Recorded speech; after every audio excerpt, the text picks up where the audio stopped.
নতুন কারিকুলাম পরিবর্তনের দাবি ঢাবি শিক্ষক শিক্ষার্থীদের।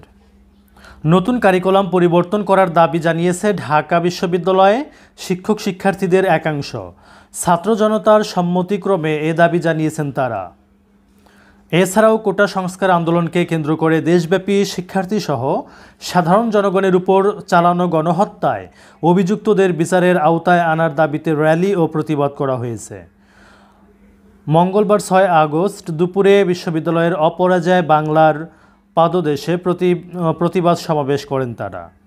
বিশ্ববিদ্যালয়ের পদার্থবিজ্ঞান বিভাগের ব্যানারে আয়োজিত এই প্রতিবাদ সমাবেশ বিভাগের অধ্যাপক ডক্টর আমিনুল ইসলাম তালুকদার বলেন, আজকে আমাদের দাবি গণহত্যার পেছনে যাদের হাত ছিল নিরপেক্ষ তদন্ত করে তাদের সুষ্ঠু বিচার নিশ্চিত করা।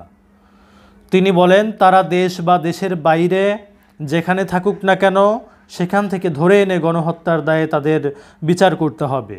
আজকের বিচার কোনো খুনির কাছে চাইতে হবে না, নতুন কোনো প্রশাসন তৈরি হবে, তারা এর সুষ্ঠু বিচার করবে। এই শিক্ষক আরও বলেন, আমি 90-এর গণ আন্দোলন করেছি।